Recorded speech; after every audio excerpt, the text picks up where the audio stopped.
সন্তানের জন্য কি করণীয় রয়েছে, ইসলাম কি বলে সে আলোচনা করব। একটা বাচ্চা আমরা মনে করি আমরা জন্মগ্রহণ করলাম, জন্ম দিলাম, বিবাহ করলাম, পুরুষ আর মহিলা মিলে বাচ্চা জন্ম দিলাম, আর তাকে বড় করে ব্যবসা লাগিয়ে তাকে বিবাহ দিয়ে দিলাম, ঘর একটা বানিয়ে দিলাম, এটাই সীমাবদ্ধ মনে করি না। ইসলামে অনেক রুল রয়েছে, অনেক বিধান রয়েছে। হাদিস শরীফে এসেছে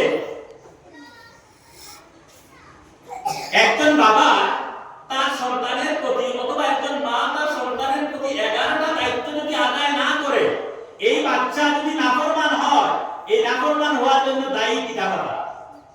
আমরা কিন্তু জানি না, সাধারণত শুধু মা-বাবার খেদমতের কথা শোনানো হয়, কিন্তু বাচ্চাদের জন্য আপনার করণীয় কি এটা আমরা খুবই কম শুনতে পাই। আজকে এই বিষয়ে আলোচনা করব। 11টা জিনিস আছে, যে জিনিসটা আপনি যদি আদায় না করেন, অবশ্যই আপনার বাচ্চা আপনার বিপক্ষে যাবে। নবীজি বলেছেন, কোন মা অথবা কোন বাবা যদি তার এই 11টা দায়িত্ব আদায় না করে, বাচ্চা যখন বিবেকবান হবে, বাচ্চা যখন উপযুক্ত হবে, এই বাচ্চা মা সাথ দিবে না, বাবার সাথ দিবে না, এই বাচ্চা মা নাফরমান হবে, বাবার নাফরমান হবে। এমনকি বলেছেন বাচ্চা অনেক সময় মেয়েরা মাতা পিতার অবাধ্য হয়ে অন্য পুরুষের সাথে পলায়ন করে, এর জন্য দায়ী প্রত্যেক পিতা এবং মাতারা। কারণ কি? তারা 11টা দায়িত্ব আদায় না করার কারণে। আমি কথাটা বলতে পারছি আপনাদেরকে। কাজে এই 11টা কি দায়িত্ব, এটা কিন্তু আপনারা আমার জানা প্রয়োজন, খুবই নিত্য প্রয়োজন। শুধু জন্ম দিয়ে তাকে সুন্দর কাপড় পরাইলে, তাকে আহার করাইলে আপনার বাবার দায়িত্ব হবে না। অধিকাংশ বৃদ্ধ মানুষরা তারা আমাদের কাছে বলে, আমার ছেলেটা বিবাহ করার পরে বদলে গেল, আমাকে খাওয়ায় না, আমাকে পড়ায় না, আমাকে আহার করায় না, এমনকি রমজান মাসে একটা বাজে বেদনা নিয়ে আমার সামনে আসে না। অনেক বৃদ্ধা পুরুষেরা বলে, আমি এর বিপক্ষে কথা বলি। ভাই সাহেব, নিশ্চয়ই আপনার এর কোনো না কোনো কর্মের ফল আপনি ভুগতেছেন। আপনি কি আপনার বাচ্চা যখন আপনি প্রসব করেছেন, এরপরে আপনি কি দায়িত্বগুলো কি কি দায়িত্ব আদায় করেছেন বলুন তো? দেখা যায় একটাও দায়িত্ব আদায় করেন নাই। নবীজি বলেছেন, যে সমস্ত মা বাবারা এই দায়িত্ব আদায় না করবা, পরবর্তীতে বাচ্চার কামাই খাবার চিন্তা করবা না, বাচ্চার সামনে সম্মান মাথা উঁচু করে চলার তুমি এই বড়াই করবা না। এই 11টা দায়িত্ব বিষয়ে আমি আলোচনা করার চেষ্টা করব। আল্লাহ পাক যেন আমাকে বলার, আপনারা যা আসি সামনে শোনার বা মাইকের আওয়াজ যতটুকু যাচ্ছে শোনার, আমল করার তৌফিক দেন বলি আল্লাহুম্মা আমিন। খুবই অল্প সময়ের ভিতরে আমরা এই কথাগুলো উপস্থাপন করার চেষ্টা করব। প্রথম দায়িত্ব হলো, আল্লাহ পাক পরবর্তীকাল আলামিন বলেন, শুকরিয়া আদায় করা। কোরআনুল কারীম থেকে কথা বলছি আমি। আল্লাহ পাক বলেন, যদি কোনো বাচ্চা জন্মগ্রহণ করে, এই বাচ্চার বিষয়ে যদি তার বাবা এবং মা যদি শুকরিয়া আদায় করে না, এই বাচ্চা বড় হওয়ার পরে বাপের নাফরমান হবে, মায়ের নাফরমান হবে। পৃথিবীর কোনো শক্তি তাকাইতে পারবে না, কোনো শক্তি আটকাইতে পারবে না শুকরিয়া যদি আদায় না করে। প্রথম দায়িত্ব বাচ্চা জন্মগ্রহণ করার পরেই শুকরিয়া আদায় করা। এটা নবীজির কথা নয়, আল্লাহর কথা। কোরআনুল কারীম বলেন, ইয়াহাবু লিমান ইয়াশাউ ইনাসান ওয়া ইয়াহাবু লিমান ইয়াশাউ যুকুর। আল্লাহ পাক বলেন, গোলাম তুমি সন্তান বাবার যোগ্য নয়, তুমি চাইলে একটা সন্তান বানাইতে পারবা না। তুমি বিবাহ করে 50 বছর স্বামী স্ত্রী এক বিছানায় ঘুমাইলে সন্তান দিতে পারবা না। আমি আল্লাহ রব্বুল আলামিন দয়া করে তোমাকে সন্তান দিয়েছি। এই সন্তান কালো হোক, আতুর হোক, লেম্বা হোক, পরিষ্কার হোক, অন্ধকার হোক, দেখতে বিশ্রী হোক, দেখতে সুন্দর হোক, প্রথম দায়িত্ব হলো সন্তান প্রসবের সাথে সাথে তুমি শুকরিয়া আদায় করবা। কারণ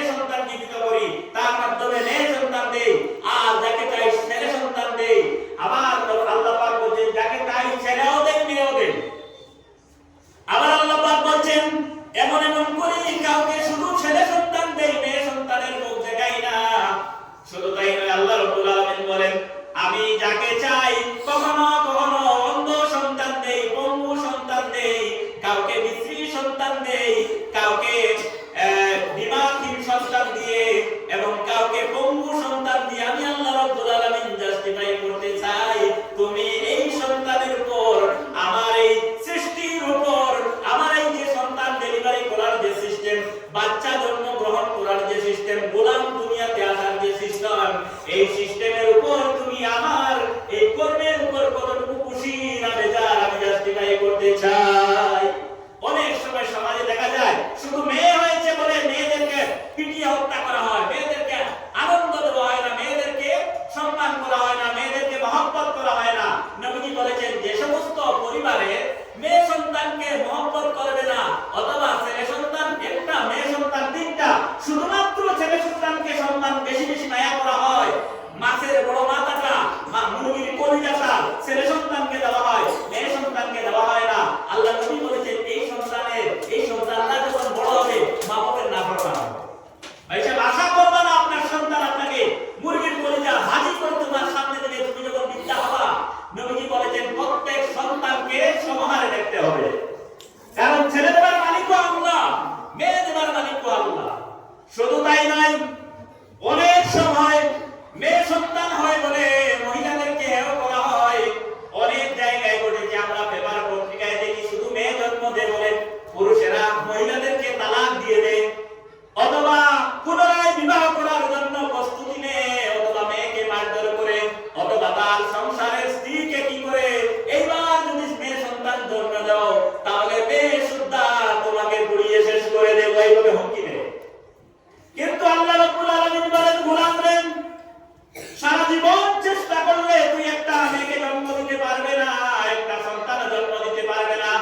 সারা জীবন চাইলে তুই একটা যেহেতু সন্তান দিতে পারবে না, একটা মেয়ে দিতে পারবে না, তাহলে কেন সন্তানের জন্য তোমার স্ত্রীকে তুমি কেন দায়ী করো? এইগুলো আল্লাহ বলছে। সুতরাং ভাইরা, সর্বপ্রথম বাচ্চা জন্মগ্রহণ করার পরেই দায়িত্ব হলো, আল্লাহ পাক রব্বুল আলামিন বলেছেন, বাচ্চার জন্য শুকরিয়া আদায় করবা। শুকরিয়া কেমনে আদায় করবা? বলে আলহামদুলিল্লাহ, আল্লাহ তুমি যা দিয়েছো তাতেই যথেষ্ট। কোরআনুল কারীমে এসেছে, মরিয়ম আলাইহিস সালাম বলেছেন, আল্লাহ আমার পেটের মধ্যে একটা সন্তান দাও, ও আল্লাহ মুহাররারান ফাতাকাব্বাল মিন্নি ইন্নাকা আনতাস সামিউল আলিম, একটা পবিত্র সন্তান দাও। অন্য আয়াতে এসেছে যে সন্তানটা তোমার গোলামের জন্য আমি লাগাইতে পারি, কিন্তু আল্লাহ পাক তিনি চেয়েছিলেন একটা ছেলে সন্তান, আল্লাহ পাক খুশি হয়ে একটা মেয়ে সন্তান দিয়ে দিলেন। কিন্তু নবী মেয়ে যে সন্তানটা জন্মগ্রহণ করলেন উনি একজন পয়গম্বর। আল্লাহ পাক পরবর্তীকাল আলামিন ওই পয়গম্বরের ঘরে যে সন্তান মেয়েটা সন্তান জন্ম দিলেন, আল্লাহ পাক জানাই দিলেন, ওয়ালাইসাল যাকারু কাল উনসা, ও মা তুমি পুরুষ চেয়েছিলে, আমি তোমাকে মেয়ে দিয়েছি। মনে রাখবা, অনেক পুরুষ থেকে একজন মেয়েও যথেষ্ট হতে পারে। ওয়ালাইসাল যাকারু কাল উনসা, नहीं है ये महिला हर इंसान के काबिल, অনেক পুরুষ নাকি এই মেয়ে উত্তর। ওয়ালাইসাল যাকারু কাল উনসা, অনেক পুরুষ এই মহিলা সমতুল্য হতে পারবে না। কাজেই আল্লাহ পাক পরবর্তীকাল আলামিন আমাকে যা দেন এর উপর আমি শুকরিয়া আদায় করতে হবে, খুশি হতে হবে। আর বিশেষ করে অন্য রাওয়ায়াতে এসেছে, কোন মানুষের যদি 3টা মেয়ে সন্তান হয় তার জন্য জান্নাত ওয়াজিব, 4টা মেয়ে হয় 4টার জন্য জান্নাত ওয়াজিব, 5টা যদি মেয়ের মা হয় ওই মেয়ের বাবার জন্য আল্লাহ পাক পরবর্তীকাল আলামিন জান্নাত ওয়াজিব করে দিয়েছেন। বলো সুবহানাল্লাহ। কিন্তু কোন রাওয়ায়াতে হাদিসে কোন রাওয়ায়াত নাই কারণ যদি কোন 3টা ছেলে হয় 5টা ছেলে হয়, এই 5টা ছেলে জন্মদারিণী মা এবং বাবাকে আল্লাহ পাক জন্ম দান করবেন, এমন কোন রাওয়ায়াত কোন হাদিস কোন আলেম বলে নাই, পারেও। অথচ নবীজি বলেছেন, 3 মেয়ের পিতা যিনি উনি জান্নাতি, 4 জন মেয়ের পিতা যিনি হবে উনি হবে জান্নাতি, 5 জন মেয়ের পিতা যিনি উনি হবেন জান্নাতি। বলো সুবহানাল্লাহ। আল্লাহ পাক তোমার ঘরের মধ্যে অন্য একটা সন্তান দিয়ে দিল, তুমি শুকরিয়া আদায় করো। আল্লাহ দিয়েছেন আমাকে, আল্লাহ পছন্দ করেছেন তার গোলামকে এইভাবে আমার ঘরের মধ্যে দেওয়ার জন্য, সুতরাং আমি শুকরিয়া আদায় করলাম। আলহামদুলিল্লাহ, আল্লাহ তুমি যা দিয়েছো আমি খুশি। এক নম্বর দায়িত্ব বললাম। দুই নম্বর দায়িত্ব হলো সন্তান জন্মগ্রহণ করার পরে যে মা বাবা সন্তানের দুই নম্বর দায়িত্ব আদায় পালন করবে না, এই সন্তান বড় হওয়ার পরে নাফরমান হবে। শুধু আপনার নাফরমান হবে না, এই কথা শুধু নয়, আল্লাহর নাফরমান হতে পারে। এই জন্য নবীজি বলেছেন প্রত্যেক সন্তান জন্মগ্রহণ করার সাথে সাথে তার কানের মধ্যে আযান দাও। দুই নম্বর দায়িত্ব মা বাবার জন্য কর্তব্য হলো আযান দেওয়া। হাদিস শরীফে এসেছেন বিশ্বনবী মুহাম্মদুর রাসূলুল্লাহ সাল্লাল্লাহু আলাইহি ওয়াসাল্লামের হাদিস, আন ইবনে আব্বাস রাদিয়াল্লাহু তাআলা আনহু আন্নাহু قال রাআইতু রাসূলুল্লাহ সাল্লাল্লাহু আলাইহি ওয়াসাল্লাম আযযানা ফি উযরাই হাসান ইবনে আলী হিনা, যেভাবে নামাজের মধ্যে আযান দেওয়া হয় আমি দেখেছি বিশ্বনবী মুহাম্মদুর রাসূলুল্লাহ সাল্লাল্লাহু আলাইহি ওয়াসাল্লাম আলীর সন্তান হযরতে হাসান যেদিন জন্মগ্রহণ করেছেন নবীজি কুলের মধ্যে নিয়ে নিজের কুলের মধ্যে নিয়ে আযান দিলেন কানের মধ্যে। অন্য riwayate এসেছে ডান কানে আযান দিলেন, বাম কানে ইকামত দিয়েছেন। অথবা মেয়েদের যারা অন্য ভিন্ন riwayate এসেছে মেয়েদের বাম কানের মধ্যে আযান, ডান কানে ইকামত দেওয়ার জন্য কথা বলেছে। নবী করিম সাল্লাল্লাহু আলাইহি ওয়াসাল্লাম বলেন, গোলাম তোমাকে যখন আল্লাহ পাক আরেকটা গোলাম দিয়ে তোমাকে যখন আল্লাহ খুশি করাবেন, তোমাকে আল্লাহ পাক পছন্দ করে যখন সন্তান দিবেন, দুই নম্বর তোমার দায়িত্ব হলো এই বাচ্চার কানের মধ্যে আযান দাও। আমরা আজকে যে মানুষগুলি আছি, আজকের বেশিরভাগ ছেলেরা মেয়েরা বাবাদের অবৈধ হওয়ার কারণ হলো জন্মের পরে বাচ্চাদের কানের মধ্যে আযান শোনায় না। সিজারের মাধ্যমে হসপিটালে ডেলিভারি হলো, আমরা লজ্জায় লজ্জিত হয়ে হসপিটালে আযান দিতে চাই না। আরে আপনার স্বাধীনতা রয়েছে, আপনার বাক স্বাধীনতা রয়েছে। সন্তান জন্ম হওয়ার পরে নামাজ আপনার বাচ্চাকে আপনার মায়ের কোলে দে, বাচ্চার মায়ের কোলে দে, বাবার কোলে দে, দাদার কোলে দে, নানির কানে দে, কোলে দে। এই সময় অন্ততপক্ষে আপনি একটাবার কোলে নিয়ে হসপিটালে যেটাই হোক না কেন মঙ্গল গ্রহ হলো আযান দেওয়ার চেষ্টা করবা। এটা তোমার দায়িত্ব, তোমার কর্তব্য। শুধু সহবাস করে তো আল্লাহ পাক সন্তান দিয়েছেন এতে শেষ নয়, সন্তান বড় হবে আমি আহার করাবো তা নয়। প্রথম 3 নম্বর দায়িত্ব হলো তার কানের মধ্যে আযান। যারা আযান দিবে না কি হবে? নবীজি বলেছেন এই বাচ্চাটা দিনদার হবে না, এই বাচ্চাটা শুধু দিনদার হবে না, দিনদার যদি না হয় এই বাচ্চাটা কেমনে তোমার ফরমাবরদার হবে? এই কারণে অনেক মেয়েরা অনেক পুরুষেরা বাবার অবৈধ হয়ে অন্য পুরুষের সাথে পলায়ন করে যায়, বাবার কথা শুনে না, মায়ের কথা শুনে না। অনেক সময় ছেলেরা দেখা যায় পরের ঘরের অবৈধ মেয়েদেরকে নিয়ে পলায়ন করে, জঙ্গলে চলে যায়, মার্কেটে চলে যায়, রাত্রে একা পরের ঘরের মেয়ে নিয়ে তোমার ঘরের মধ্যে ঢুকে গেল, পোশাক বাজায় দিল, আপনি বাবাও জানেন না, মাও জানে না। তার কারণটা একটাই কারণ হলো এই যে বাচ্চা জন্মগ্রহণ করার পরে তার কানের মধ্যে আপনি দিন শিখান, দিনের আওয়াজ দেন নাই, আযান দেন নাই। নবীজি বলেছেন বাচ্চাদেরকে কোলে নিয়ে, বিশ্ব নবী বলেছেন, হযরত আব্দুল্লাহ ইবনে আব্বাস বলছেন আমি দেখলাম নবীজি হযরত আলীর সন্তান হাসানকে কোলে নিয়ে যেভাবে আযান আমরা নামাজের জন্য দেই এইভাবে আযান কোলের মধ্যে দিতেছে, নবীজি আযান দিতেছে। সুতরাং আমরা বাচ্চাদের জন্য আমরা যারা বাচ্চা পাই নাই একদিন আমরা বাবা হব, আমরা তো বাবা হব, যারা বাবা হয় নাই একদিন বাবা হব। আমরা অন্ততপক্ষে যারা ভুল করে ফেলেছি আল্লাহ পাক তাকে রহম করুক, মায়া করুক। আর যারা এখনই বিবাহ করি নাই অথবা যারা বিবাহ করে ফেলেছি বাচ্চা পাই নাই, পাবো বা বাচ্চারা আসেন, অন্ততপক্ষে এই দায়িত্বগুলো পালন করার চেষ্টা করে দেব। 3 নম্বর দায়িত্ব হলো প্রত্যেক মা বাবার দায়িত্ব হলো বাচ্চাদের আকিকা করা। আকিকা হলো সুন্নাত। আমরা কিন্তু ভুলে যাই আকিকা কি জিনিস আমরা জানি না। হাদিস শরীফে এসেছে কুল্লু গুলামিন রাহিলাতুন বিআকিকা তুবাউ আনহু ইয়াওমা সাবিহি ওয়া ইউলাকু রাসাহু। প্রত্যেক বাচ্চা যখন জন্মগ্রহণ করে ওই বাচ্চার খুশি শুকরিয়া আদায় করার নামে যে জানোয়ারটা জবাই করা হয় এই জানোয়ারের জবাই করাটাকে বলা হয় আকিকা। শুকরিয়া আদায় করা যে আল্লাহ আকিকা বলা হয় এমন একটা কুরবানি, এমন একটা জবাই, এমন একটা হালাল জন্তু জবাই করা যে আপনি আল্লাহ পাক আপনাকে সন্তান দিয়েছেন, ছেলে দিয়েছেন, মেয়ে দিয়েছেন। রাওয়ায়াতে এসেছে যদি সম্ভব পয়সা করে তাকে একটা ছেলে যদি জন্ম হয় তাহলে 2টা বকরি তার নামে জবাই করো, আর যদি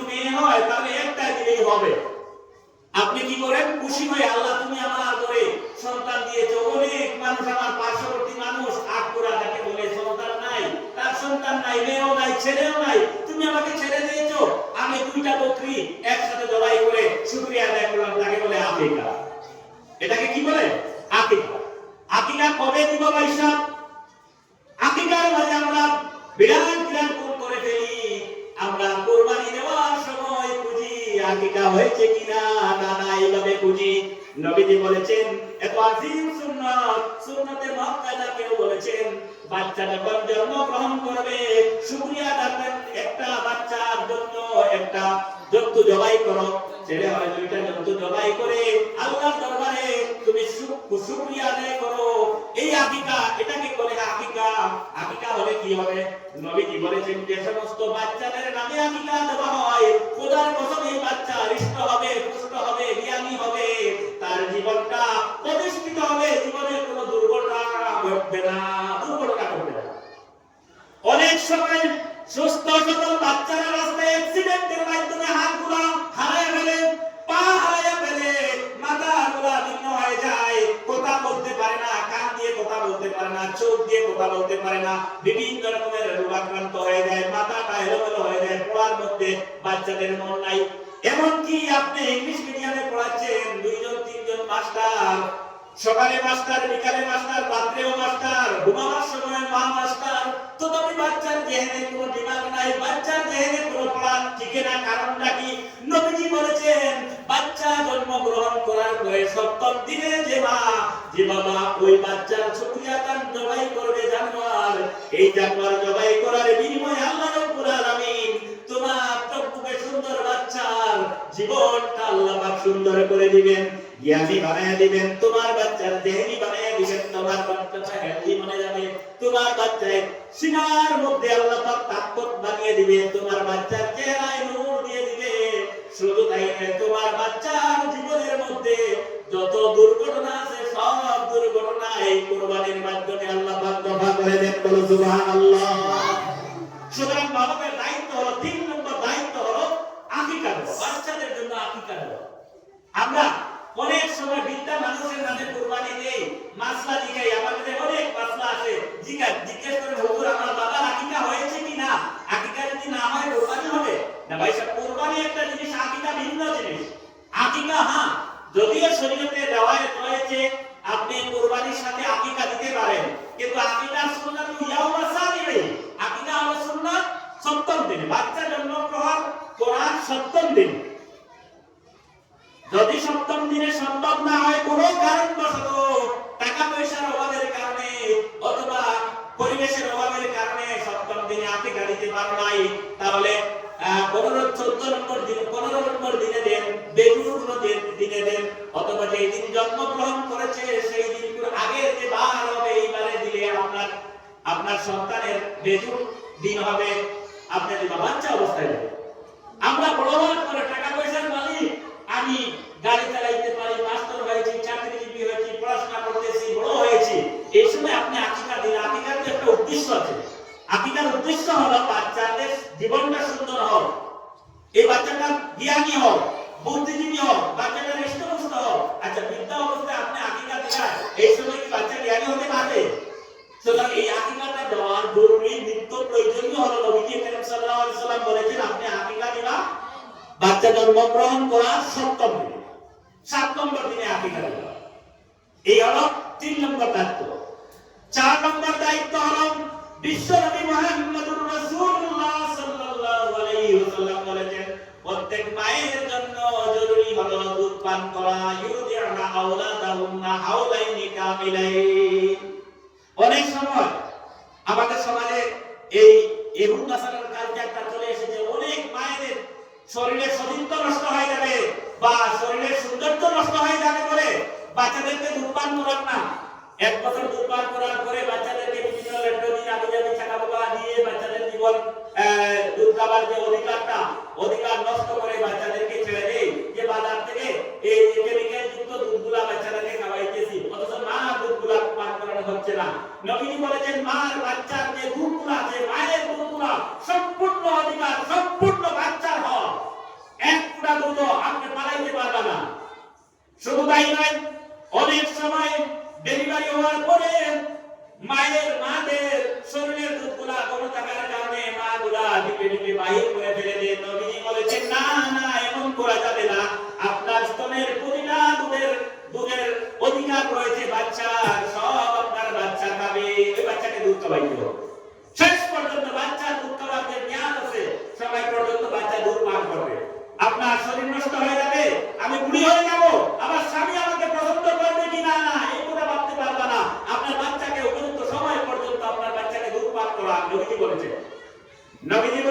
মারা যে মারা বাচ্চাদেরকে সময় পর্যন্ত দুধ পান করাইলো না, নিজের চেহারা সুন্দর রাখার জন্য, শরীরটা সুন্দর ফিট রাখার জন্য বাচ্চাকে পর্যাপ্ত পরিমাণ দুধ পান করাইলো না, আল্লাহ পাক পরবর্তীকালে আলামিন এই বাচ্চাকে মায়ের জন্য নাফরমান বানায় দেবেন। কারণ মা বাচ্চা যে সময় কথা বলতে পারে না, যে সময় বাচ্চার হাতে শক্তি নাই, পায়ে শক্তি নাই, শরীরে শক্তি নাই, ওই সময় মা ওই বাচ্চার অধিকারটা নষ্ট করেছে।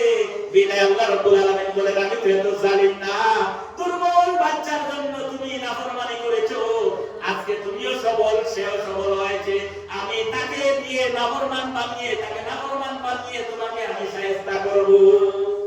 সুতরাং অনেক ছেলে মেয়েরা মা বাবার নাফরমান কারণ হলো অনেক মায়েরা দুধ পান করে। 5 নম্বর মায়ের দায়িত্ব, বাবার দায়িত্ব হলো বাচ্চাদেরকে হাদিস শরীফে এসেছে বাচ্চাদেরকে সময় দিতে হবে।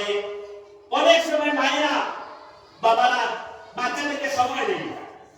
নবীজি বলেছেন, বাবা তুমি হয়তো দিনের বেলা কাজে যাও, নদীতে বালি উত্তোলন করতে যাও, রুজি কামলায় যাও, মাস্টারিতে যাও, দোকানদার যখন সারাদিন দোকানে বিজনেসে যাও, তুমি দিনের বেলা চলে যাও, কোনো আপত্তি নাই, রাত্রের বেলা যখন ঘরে আসবা আপনার স্ত্রীকে রান্নায় বসায়া অন্ততপক্ষে সামান্য সময় 1 ঘন্টা সময় তোমার বাচ্চাদেরকে তুমি দেওয়া উচিত। আমরা বাবারা মা ছেলে মেয়েদেরকে সময় দেই না। নবীজি বলেছেন, ওয়াক্তু মাহুমা, তাদের জন্য তোমার জীবন থেকে কিছু সময় অল্প করে দিতে হবে। মায়ের জন্য ফরজ ছেলে মেয়েদেরকে সময় দেওয়া, বাবার জন্য অনুরূপভাবে ফরজ হলো আপনার বাচ্চাকে আপনি সময় দিতে হবে। সারাদিন আপনি সময় পান না, বিকাল বেলা আপনি সামান্য সময় দেন, বাচ্চাগুলোর পড়ার সময় আছে। আরে আপনি মোবাইল নিয়ে রাস্তায় বসে আছেন, বাচ্চাগুলো ঘোরাফেরা করছে, পড়া নাই, তাসবিহ তিলাওয়াত নাই, বিভিন্ন রকমের বাচ্চাগুলো মহরুম হয়, মোবাইলে ভিডিও দেখছে, টিভি দেখতেছে। নবীজি বলেছেন, আপনি সময় পেয়েছেন, এই মোবাইলে আপনি সময় না দিয়ে বাচ্চাগুলোকে নিয়ে অন্ততপক্ষে তাদেরকে মহব্বত করুন, তাদেরকে পড়ান, তাদেরকে দ্বীন শিখান। বলো বাবা কলিমাটা বলো, বলো নবী কয়জন, আল্লাহকে এইভাবে তাকে দ্বীন শিখান। এটা হলো আল্লাহ পাক পরবর্তীকালে আলামিন বলেছেন, এটা হলো বাবার দায়িত্ব। গুণ দায়িত্ব হলো সময় দেওয়া। যে বাবা তার বাচ্চাদেরকে সময় দিবে না, ছোট্টবেলা তাকে সময় দিবে না, বাবা সময় দিবে না, মা সময় দিবে না, এই বাচ্চা বড় হওয়ার পরে কখনো আপনাকে সময় দিবে না। বাবা একদিন আপনার বাচ্চার শরীরে কোনো তাকত নাই, সে বুঝতেছে না, সে বাজার থেকে আপনি আনছেন, বলে রান্না হচ্ছে, না মুখ দিয়ে মুখের মধ্যে হাত তুলে দিচ্ছেন, খাইতে আছে, সে বুঝে না এটা কোথায় থেকে আসে, কোন দিকে যায়, টাকাও চিনে না, রাস্তাও চিনে না, কোথাও চিনে না, কোনো জিনিসও বুঝে না। এমন এক পরিবেশ তার, তুমি একদিন এমন অবস্থা হবা, তুমি বাজারে যাইবা, তোমার শক্তি থাকবে না। ভাইসা আপনি মা, আপনি বাজারে যাবার শক্তি থাকবে না। আপনি বাবা, আপনি এমন এক পরিবেশে চলে আসবা, ঘরের মধ্যে শুয়ে পড়বা, আপনার পাশে আপনার স্ত্রী নাই, স্ত্রীর পাশে স্বামী নাই, স্বামীর পাশে স্ত্রী নাই। এমন এক পরিবেশ হবে, আপনার মেয়ে যেগুলো ওদেরকে বিবাহ দিয়ে দিবেন, ওরা চলে যাবে স্বামীর বাড়ি, আপনার ছেলেও বিয়ে করবে, ও থাকবে তার স্ত্রীকে নিয়ে, আপনি একা অবস্থায় বিছানায় যেদিন শুয়ে থাকবা, আপনি পানি পানি বলে চিৎকার মারবা, আওয়াজ নাই, কেউ শুনবে না। পাশের রুমে বসে আপনার স্ত্রী, আপনার ছেলে, আপনার ছেলের বউ আনন্দ করতেছে, আপনি এই রুমে বসে পানি পানি বলে চিৎকার করবা, আপনার ছেলেও শুনবে না, মেয়েও শুনবে না, কারণ আপনার মুখ থেকে আওয়াজ নাই হবে না। নবীজি বলেছেন, যে সমস্ত বাবারা মায়েরা বাচ্চাদেরকে বাল্য অবস্থায় সময় দিবে, যেই দিন আপনি বৃদ্ধা হবা, এই সময় আপনার বাচ্চা এবং আপনার মেয়েরা আপনাকে সময় দিবে। কি বাস্তব কথা, ওই দিনের বাস্তব কথা। যে সমস্ত পুরুষেরা বলো, আমার ছেলে আমার দিকে তাকায় না, আমার ছেলের বউ আমাকে দেখতে পায় না, আমার ছেলের বউ আমাকে আদর করে না, এটা ছেলের বউর কোনো অপরাধ নয়, অপরাধটা হলো আপনার। আপনি যখন বাল্য অবস্থায় আপনার বাচ্চা ছিল, সেই দিন আপনি তাকে সময় দেওয়া না, এটা বাস্তব নবীজি বলেছে। সুতরাং ভাই সাহেব, আপনি যেটাই যান না কেন, সেটাই যান, আপনি কি করেন, বিকাল বেলা হলে সামান্য সময় আপনাদের বাচ্চাদের জন্য অল্প করে দাও। দিনের বেলা সারাদিন কাম কাজ করো, রাত্রে বেলা করে আসুন, মাকে আপনার স্ত্রীকে বলুন, স্ত্রী আপনি সারাদিন আমার বাচ্চাদেরকে দেখাশোনা করেছো। আপনি এক কাজ করেন, আপনি ঘরে বসে যান, ঘরে রান্না বান্না করেন, আমি বাচ্চাদেরকে নিয়ে পড়াইতে বসে গেলাম। নবীজি বলেছেন প্রথম শিক্ষক হলেন মা বাবা। যে মা বাবা তার বাচ্চাদেরকে নিয়ে পড়ায় বসে বিকালবেলা, আল্লাহ পাক এই বাচ্চাদের জেহেনটা করে দেন আর এই মহব্বতটা তাদের জন্য স্থায়ী করে দেন, যাতে করে কিয়ামত পর্যন্ত অথবা যতদিন ছেলে এবং সন্তানগুলা মা এবং সন্তানগুলা বাঁচবে, মা তার বাচ্চাগুলা নিয়ে যতদিন বাঁচবে, জমিনে বিদ্যা মা হয়ে যাবে না কেন, সন্তান মাকে সরাইয়া রাখতে পারবে না। বিকালবেলা দিনের বেলা অনেক সময় আমাদের মাদের অবস্থা হয় কি, আজকে যে মোবাইলের যুগ, আমরা মোবাইল নিয়ে ব্যস্ত হয়ে গেলাম, বাচ্চারা ঝগড়া করছে, ফসাদ করছে, বিকালবেলা এই বিভিন্ন রকমের কাজে লিপ্ত হয়ে গেল, বাচ্চাদের প্রতি খেয়াল নাই, সময় নাই। আমরা যখন সময় পাইলাম মোবাইল নিয়ে বসে গেলাম। আরে ফেসবুক ইনস্টাগ্রামে যখন মারা বোনরা যখন বসে আছি, আর বাচ্চারা কি করতেছে, তাদের পড়ানোর খেয়াল নাই, ফসাদ এইগুলো সময়গুলো নষ্ট করতেছে। নবীজি বলেছেন বিকালবেলা অন্ততপক্ষে তুমি সামান্য সময় দাও, সকালবেলা সময় দাও, যে সময় পাও অন্ততপক্ষে একটা টাইম আপনি দেন। মারা বেশিরভাগ সময় দিতে হবে বাচ্চাদের। 6 নম্বর দায়িত্ব হলো, প্রত্যেক মা বাবার দায়িত্ব হলো বাচ্চাদেরকে ওহুবুহুম, তাদেরকে মহব্বত করা, মহব্বত করতে হবে। আজকের সমাজে এটা অহরহ এটা হয়েছে। অনেক বাবারা রয়েছেন বাচ্চাদের জন্য মহব্বত নাই, অনেক মায়েরা রয়েছেন বাচ্চাদের প্রতি মহব্বত নাই। আপনারা মিডিয়া খুলে দেখেন, 4 সন্তানের মা বাচ্চা ছেড়ে পলায়ন করলো, 6 সন্তানের মা নিজের বাচ্চাদেরকে ত্যাগ করে পলায়ন করে গেল। শুনেন নাই আপনারা? অহরহ করতেছে। কারণ কি? বাচ্চাদের প্রতি মহব্বত নাই। অনেক পুরুষেরা নিজের বাচ্চা রেখে, ছেলে রেখে, মেয়ে রেখে, উপযুক্ত মেয়ে রেখে, নিজের স্ত্রী রেখে পুনরায় বিবাহ করতেছে। কোনো প্রয়োজন নাই, শুধু বিবাহ নাই, অবৈধ বিবাহ করতেছে, প্রেমে লিপ্ত হয়ে গেছে। পরের পাশের বাড়ির মেয়ে স্ত্রীর সাথে প্রেমে লিপ্ত হয়ে গেছে, নিজের বাচ্চাদের প্রতি খেয়াল নাই, নিজের স্ত্রীর প্রতি খেয়াল নাই, সে কুকর্মে লিপ্ত হয়ে গেছে। নবীজি বলেছেন না না, আপনার স্ত্রীর প্রতি মহব্বত রাখতে হবে, বাচ্চাদের প্রতি মহব্বত রাখতে হবে। মহব্বত নাই, আপনি একথা ভাববা না, আল্লাহ আমার ছেলে আমার এত নাফরমান হয়ে গেল, তুমি ওকে বরবাদ করে দাও। সারাদিন মক্কা মদিনায় গিয়ে বদুয়া দিলে এই বদুয়া আল্লাহ শুনবে না, কারণ আপনি আপনার দায়িত্ব আদায় করুন না। একবার দায়িত্ব আদায় করে ফেলেন, জীবনে কোনো বিপ্লব করার ফলে আপনি বাবা হিসেবে যখন বাবা আল্লাহ এত আদর